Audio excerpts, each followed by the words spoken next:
초인이라고 하는 거. 어떻게 보면 니체에게도 영향을 미쳤다고 볼 수가 있어요. 니체랑 어떻게 보면 기독교랑은 상극의 존재인 것 같지만 실제로 요즘에 와서는 기독교 신학자들이 니체를 많이 연구합니다. 자, 그게 이제 주체 회복인 거예요. 그러니까 대단한 거예요. 내가 최고인 거예요, 내가. 그 다음 오직 은혜라. 이거는 중세 시스템의 붕괴입니다.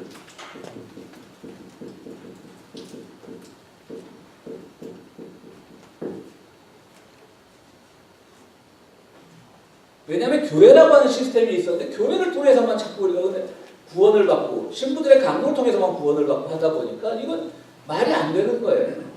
그리고 그러다 보니까 모든 당시도 초기 단계였지만 의학이라는 것도 발전하기 시작했고 과학이라는 것도 어느 정도 발전하기 시작했고 특별히 그 이슬람 문화 때문에 우리가 잘 알다시피 망원경이 이런 것들이 다 이슬람 문화잖아요. 그런 것들 나침반 같은 것들 그런 것들 때문에 이슬람 문화가 들어오면서 과학도 초기 단계 맹아로서 어떤 자리 잡고 있는데 그게 날개를 못 펴는 거예요.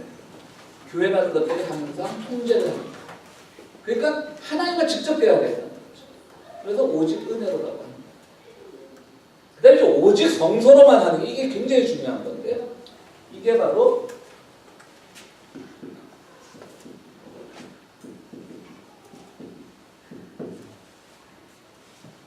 스스로 읽고 생각하게 하는 거죠. 누구한테 전해 들은 게 아닙니다. 자기가 스스로 읽고 생각하고 쓰고 그 사사키 아타루라고 하는 일본의 아주 유명한 일본은요 참 그래서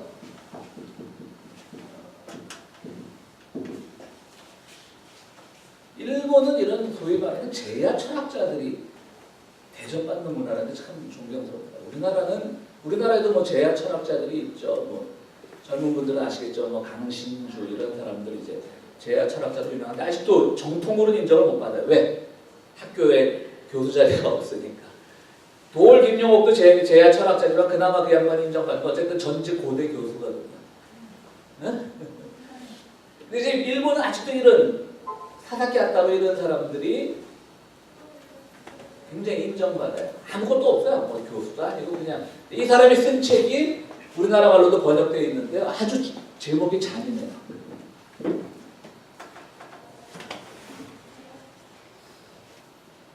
너무 내용이 극단적이라 저 혼자만 책 사보고 우리 도서관에 안 가고 제 방에는 책이 있는데 도서관에는 차마 못 넣겠습니다. 제목이 너무 극단적이에요.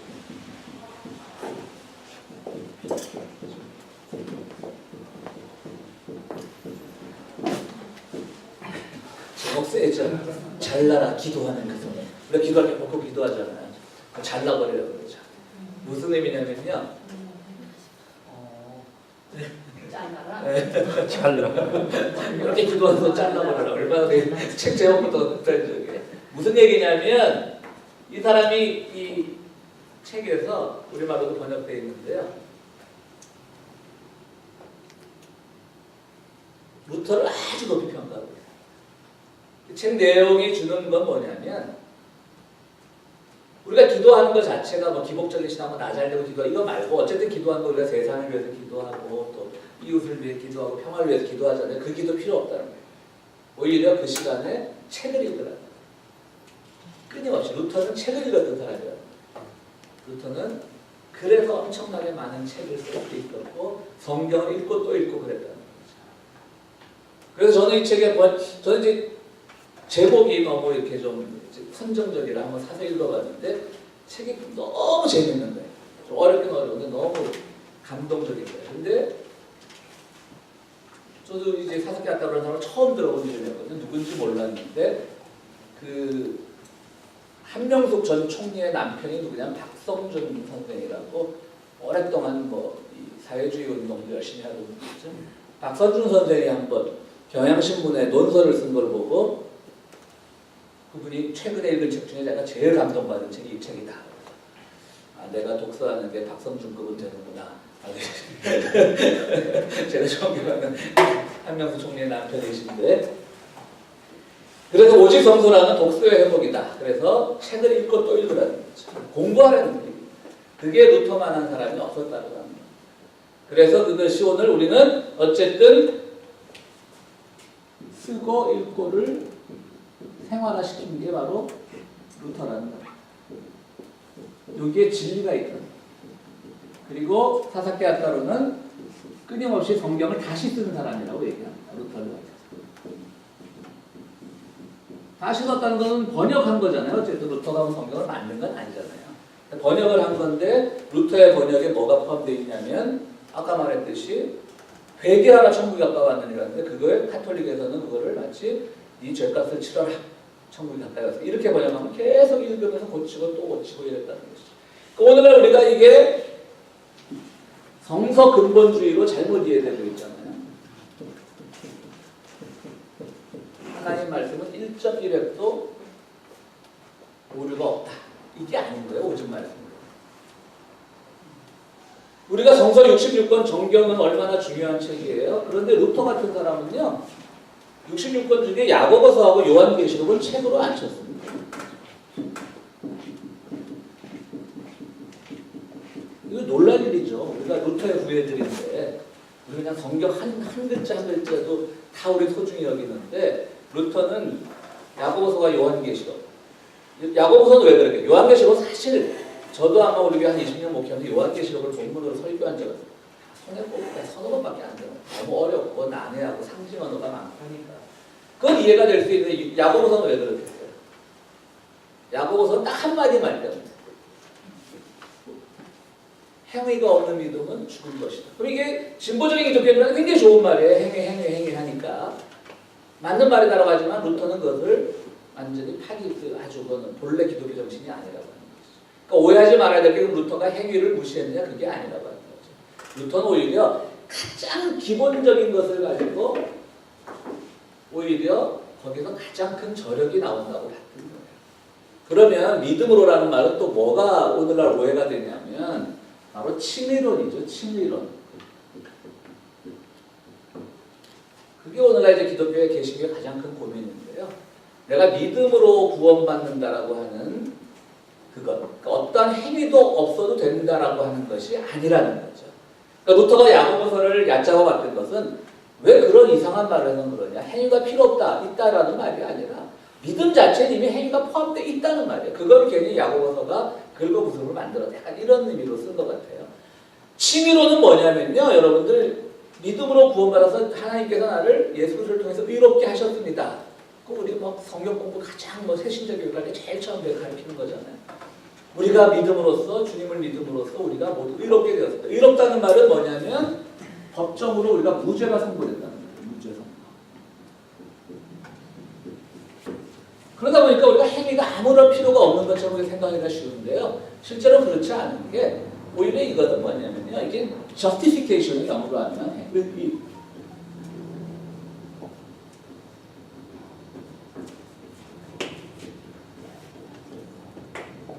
저스티스예요. 자꾸 우리가 칭의론 하니까 너무 복음적으로만 해석을 하는데 우리는 믿음으로 정의로워진다는 거예요. 그러니까 칭의론이 아니라 정의론이에요. 정의론. 믿음으로 정의로워집니다. 그러니까 정의와 평화는 기독교의 가장 기본적인 가치인 거예요. 그런데 그 정의를 위해서는 우리는 우리 나름대로의 기준을 세워야 된다. 국가가 혹은 교회가 이것이 정의다 라고 강요할 수 없다는 것이죠. 1980년대 전두환이 만든 정당 이름이 뭡니까? 민주정의당. 그건 정의가 아닌 거죠. 그럼 진정한 정의는 그때 어디 있었냐면 길거리 아스팔트에 정의가 있었다는 거예요. 그러니까 그 정의는 누가 나에게 이게 정의라고 말해주지 못한다는 거예요. 그러니까 믿음은 법보다도 위에 있다. 법보다도 위에 있는 게 믿음이고 그 정의를 우리가 내가 스스로 그 정의의 기준을 세워나가는 것이고 그건 결국 누가 판단해 주냐면 하나님이 판단해 준다는 거죠. 그게 루터의 가장 기본 교리입니다. 그것이 오늘날 21세기에 와서 바울이나 루터가 다시 일으키고 있는 이유들이 오늘날 법에 의해서 정의가 훼손되고 법이 기득권자들만 보호하고 법에 의해서 많은 오히려 정말 눈물 흘리는 일이 생길 때 실제로 사람들이 루터를 다시 생각해보고 더 멀리 가서는 바울을 다시 생각해보자라고 하는 것들이 거기서 나옵니다. 믿음은 정의인 겁니다. 정의. 그러니까 우리 교회가 앞으로 믿음으로 의로워진다가 아니라 뭐라 그러죠? 이제 우리는 믿음으로 정의로워져야 된다. 거기에 당연히 행동이 들어간다. 어떤 것이 정의로운 행동인지 고민을 해야 되는 거잖아요. 이 루터가 야고보서의 그 행위 없는 믿음은 죽은 것이다라고 했을 때 그 자체 명제를 부정한 것이 아니라 그건 굳이 풀어쓸 필요가 없는 말이라는 뜻인 거죠. 근데 야고보는 왜 그렇게 했을까? 루터가 고민을 했대요. 그렇다고 루터가 뭐 야고보서를 뭐 빼거나 그러지 않았죠. 결국 개신교 전통은 66권을 다 믿으니까요. 그래서 바로 루터가 더욱더 현대 의 근대를 연 그런 학자로 또 혁명가로 평가를 받고 있는 겁니다. 질문들 있으시면. 질문은 이제 두 번째 은혜로 예. 조금 제가 얘기한 거랑 틀린 게 예. 그전에는 이제 구원이 원할 때는 사람의 그 행동, 선행이나 이런 거를 강조해서 그렇게 많이 하면은 그게 쌓여져서 하나님의 은혜로 구원을 얻는다. 예.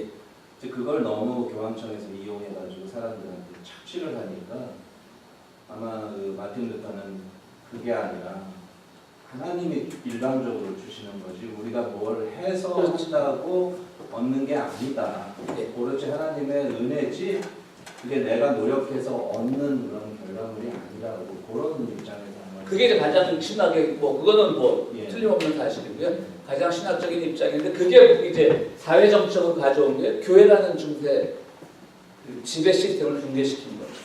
그러니까 교회를 통해서 우리가 교회에 뭘 갖다 바치고 뭘 해야만 하나님의 구원이 임하는 건데 그거를 붕괴시켰다는 거죠. 그러니까 지금 말씀하신 그거는 뭐 가장 우리가 신학적으로 가장 기본적인 진리인 거고요. 예. 그 사사키 아타루가 얘기한 게 우리 교회하고 딱 맞는데 기도 안 하시는구나 장님. 기도 필요 없고 도서관 책만 쌓이고 뭐 봉사 그런 건 사모님들이 하면 되는 거고 교인은 주는데 서당은 자꾸 늘어나고. 그래서 그래가지고는 안 되는데 생각해요. 사사키 아타루라는 건 그 일본 정신의 그 그렇죠. 그걸 받아서 네, 도대체 이 교회라는 걸 부정한 거죠. 희생과 교제가 영 제거된 거 아니에요. 그렇죠. 지정의에 지만 하고 정하고 뭐 이런 거. 그 정요로 찾아야죠. 그러니까 목사님도 이런 걸 자꾸 가르치면 우리 교회 도구나 이런데 도둑하려고 자기 지식만 지금 자랑하고 있어. 아니 오늘은 지식 자랑이 아니라 500주년 기념 특강이니까. 알았어요. 자, 그리고 이제 또 하나 이제 이게 첫 번째 기본 강령이고요. 두 번째가 그 잘 아는 루터의 두 번째 기본 강령이 만인 사제설입니다. 만인 사제설.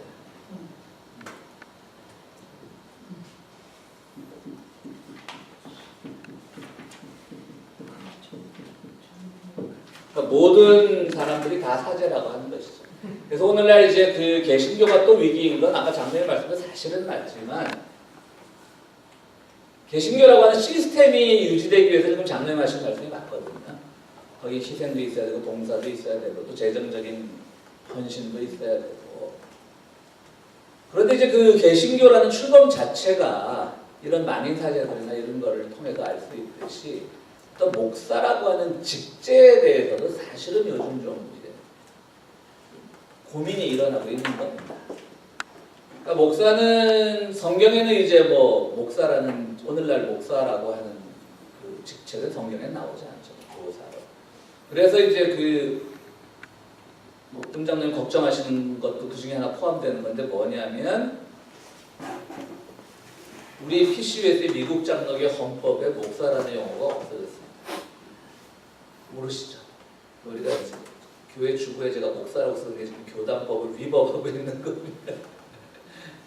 원래 장로교는 치리 장로와 이 설교 장로, 가르침을 주는 장로와 다스리는 장로, 그러니까 그래서 장로교인데 이제 그 두 가지로, 그러니까 목사는 가르치는 장로고 일반 우리 당의 장로님들은 이제 다스리는 장로거든요. 그래서 목사라는 명칭이 2년 전인가 우리 교단 총회에서 티칭 엘더로 바뀌었습니다. 그러니까 이제 저를 부르실 때 목사라고 부르는 게 아니라 티칭 엘더라고 부르셔야 되는 겁니다. 근데 그러다 보니까 한국 사람 정서에 잘 안 맞는 거예요. 그죠, 장님? 장님 그런 걱정하시는 거예요. 우리에게는 아직도 이 시스템이 조직을 유지하고 싶은 것이 있고 굳이 이것이 우리가 조직을 통해서 뭐 필요 없는 조직을 유지하자 이런 것보다는 그래도 우리가 건전한 조직으로서 이 사회에 아직 기여할 바가 남아있지 않느냐라고 하는 교회에 대한 애정들이 있잖아요. 그런 것들을 이제 너무 빨리 무너뜨리고 있는 것이 아닌가라고 하는 우리 미국 장로교사는 좀 고민들. 질문이시죠? 진정한 만약에 티칭 엘더가 되기 위해서는 엘더는 엘더가 예. 순서가 있잖아요. 예. 집사, 예. 만수집사, 장로가 됩니다. 그러면은 제대로 된 의미의 엘더 그러면은 그 과정을 거쳐서 거기서 티칭 엘더가 되는 정확한 거 아니에요? 그렇죠. 그것도 맞는 말씀이에요. 근데 이제 우리에게는 신학을 했다라고 하는 어떤 대체 과정을 주는 거 아닐까요? 그리고 이제 가버닝 엘더는 교회에서 끊임없이 그 말씀하신 대로 어떤 교회의 7위 시스템을 통해서 뭐 집사 거치고 장로되고 이렇게 해서 가버닝 엘더가 되는 거고요. 그래서 어쨌든 지금 만인 사제설을 하면서 오늘날 개신교의 위기 중에 하나는 그 목사라고 하는 직책에 대한 도전들, 고민들이 있는 겁니다. 그런데 실제로 그러면은 목사가 없이 돌아가면서 설교하고 이런 시스템이 되면 더 깊이 있고 의미 있는 가르침이 나올까? 그건 또 아니거든요. 예를 들어 퀘이커 같은 사람들, 또 몰몬교 같은 사람들은 이제 이런 전임 목사 제도가 없잖아요. 그럼 이제 돌아가서 퀘이커는 그 내면의 빛인 거, 이너라이트나 그런 용어가 있어요. 그래서 그날 그 내면의 빛을 받은 사람이 나가 설교하는 거예요. 이렇게 앉아. 몰몬교도 그렇고요. 근데 퀘이커 교도가 예전에 우리 한인 퀘이커 교도 모임 있었던 거 장면 아시죠? 한 20명 모이다가 글렌데일 쪽에서 모이다 지금 없어졌는데, 그리고 이제 몰몬교도 한국 교회가 지금 한 2배 정도 있고, 그분들 얘기 들어보면 하나같이 똑같아요. 설교가 항상 자기 자랑으로 끝난대요. 저것도 목사들은 어쩌다가 뭐 목사가 뭐 저도 뭐 가끔은 뭐 우리 애들 얘기도 하고 안 하려고 그걸 가지고 뭐 그래도 집에 가면 침침해요. 이게 설교 준비 안 했나 보다. 애들 얘기하고.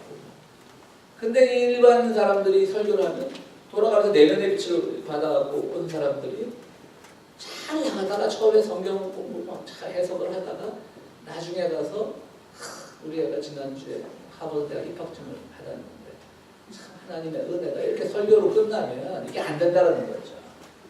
사실은 간증이라는 거는요, 성공의 경험을 얘기하는 게 아니거든요. 근데 한국교회 간증은 다 성공의 경험을 얘기해요. 간증이라면 실패의 경험을 얘기하는 겁니다.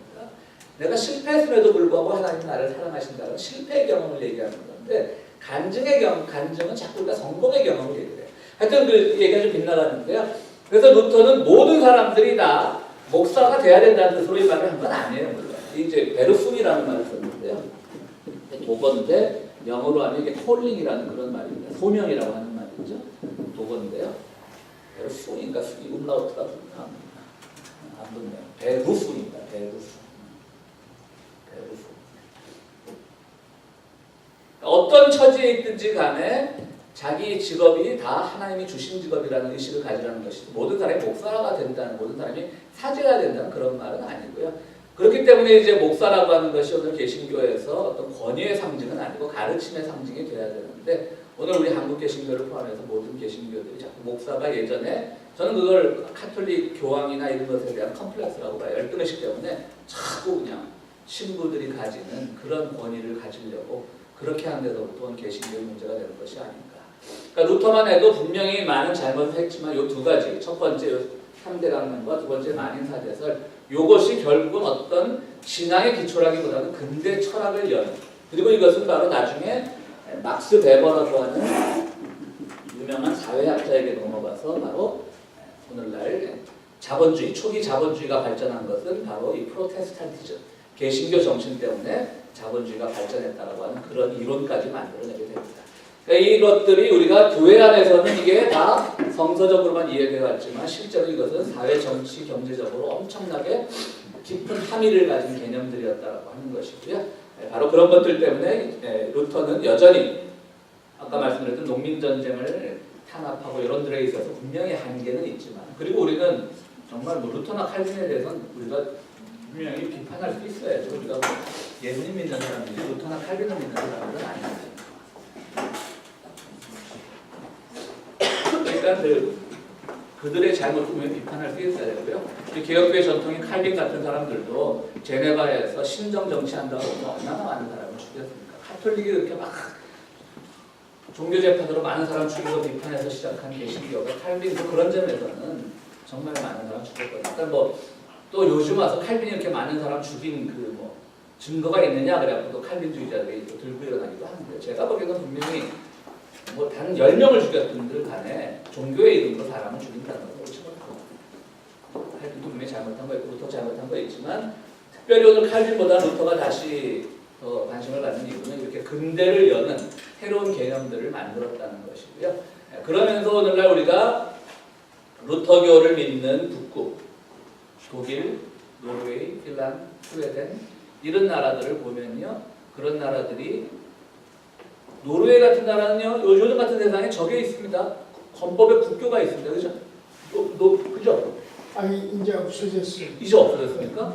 1560년도부터 국교로 루터교를 이었어요. 예. 국교를 이었어요. 그래서 우리 홍선생님 노르웨이에서 공부하셨을 때 물어보고 혹시 잘 물어봤네요. 내가 있다고 말해서 큰일 날 뻔했어요. 하여튼 얼마 전까지 있었어요. 국교. 그러니까 미국이라는 나라는 이미 그 독립전쟁하면서 세워법 만들 때 종교와 정치는 분립된다고 썼는데 그 대신 종교성이 있죠. 그렇죠. 종교성 장관이 목사들한테 월급 주고 그렇죠. 헌금은 다 종교성에서 가져가고. 그렇죠. 네. 또 뭐 유럽의 다른 나라들도 이제 마찬가지고요. 그런데 이제 그 나라들이 물론 그 나라들도 많은 문제들이 있지만 사회복지 같은 게 좀 잘 돼 있고 유명하잖아요. 독일 같은 나라도 여러분 그거 아세요? 동서독이 나도 처음 알았어요. 동서독이 분리되면서요. 이 서독 지역에 살던 목사들을 동독이 공산화 되면 교회가 그 줄어들까봐 파송을 했습니다. 메르켈 아버지가 바로 파송된 사람이에요. 메르켈이 동독 출신이다 엄격히 말하면 동독 출신이 아닌 거예요. 서독에서 그 아버지가 파송된 거예요. 근데 한국 목사들은 전쟁 나니까 북에 있던 사람 다 도망 내려오잖아. 걸어가 날 살려다. 야, 독일가. 그러니까 우리가 그 요즘은 해외를 많이 다니지만 예전에 저희 어릴 때 목사님들이 어떻게 교인들이 막 해외에 보내주면 유럽 갔다 왔거든 하시는 말씀들이 이제 뭐 한국 기독교가 세계를 먹여 살려야 된다. 유럽 가봤더니 교회가 텅텅 비고 막 다 썩었더라. 그렇지 않아요. 물론 교회 나가는 숫자는 줄어들었어요. 그런데 재밌는 거는 종교세를 내는데 누구도 세금 거부 운동을 하지 않아요. 뭐 하는 사람도 물론 있겠지만. 그리고 종교의 그 기본 정신이 사회 곳곳에 스며들어가 있는 거예요. 그러니까 복지 같은 게 잘 돼 있는 거예요. 여러분들 우리 왜 사회복지학이라는 학문 있잖아요. 우리 수지한 씨도 사회복지사인데 그 소셜워커, 한국에도 사회사업학과 사회복지학과 이런 대학이 있고 미국에도 있는데요. 내가 깜짝 놀랐어요. 유럽에도 사회복지학이라는 전공이 없답니다. 없대요. 왜 그런지 아세요? 야, 그걸 배워야 하냐? 그냥 없는 사람 들어가지고. 그게 다 기독교 정신 같아요, 저는. 유럽에 사회복지학이 없던데, 지난번에 사회복지학 교수가 한번 와서 얘기를 하는데, 야, 그러니까 그런 게 우리가 면면이 아직 흐르고 있는 기독교 정신 같은 거죠. 루터교의 정신인 것이고, 개신교의 정신인 거고, 교회 물론 사람은 줄고 있지만, 어떻게 보면 뭐 주는 게 당연할 수밖에 없는 거죠. 저도 그 유럽에 좀 살아봐서 아는데, 그 보면 국가에서 그 월급이 나오니까 이제 그 교인들도 한 교회 가면 한 2-3명밖에 없어요. 근데 그 또 목사들은 생활은 안정되어 있으니까 하는 일이 뭐가 있겠어요? 아주 공부만 하고. 그 할머니들 몇 분 안 쳐놓고 설교가 전부 한스핑이 어쩌고 칼바르트가 어쩌고 이런 얘기. 그렇지만 또 그들은 그 나름대로 사회가 기독교 정신에 의해서 굴러갈 수 있게끔 끊임없이 그들 나름대로의 논리를 재생산해내고 또 그것을 통해서 또 교회의 기능을 찾고 뭐 그런 것들을 보면서 오늘날 이제 이 두 가지는 반드시 어떤 종교적인 개념이 아니라 정말 사회 정치적인 개념이다. 그런 점에서 루터는 오늘 여전히 우리들에게 중요한 인물이고 개신교 정신은 여전히 필요한 것이고요.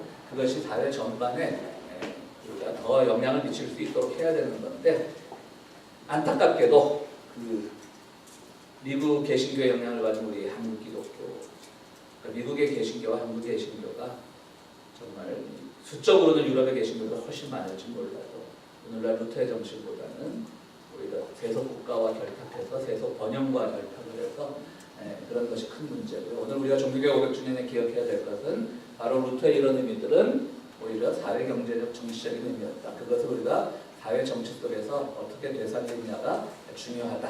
이 말씀으로 오늘의 결론을 대신하겠습니다. 고맙습니다.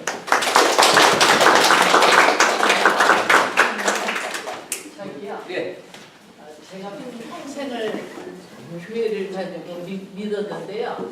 이 왼쪽에 쓴 거는 제가 평생을 수도 없이 귀에 못이 백두를 다 알아요. 믿음으로 성성 뭐 많이들.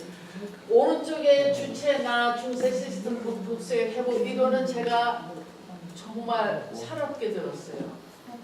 그 네. 문장을 걱정하시는 자꾸 그런 말하면 교회는 안 됩니다. 저거를 어떻게 회복을 시키고 어떻게 저거를 선포를 해야 되는 거가 교회의 지금 사명이실 것 같은데 감사합니다. 근데 그러면 아까 우리 홍 목사님도 말씀하셨지만 그러면 장사가 안 된다. 저런 얘기는 정말 처음 국수의 오직 선수라는 건 국수의 깜짝 놀랐어요. 네. 오늘 저를 기다려 오셨습니다. 네.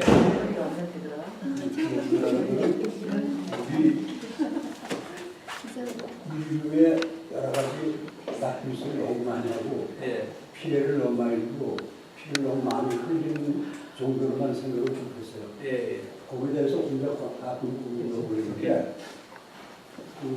제가 목사님을 설교를 들으면 항상 야, 뭐가 해석이 항상 좋다. 그런 생각을 했는데 오늘은 진짜 멋있습니다.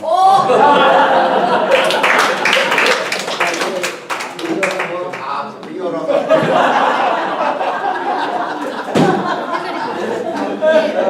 그래서 이제 앞으로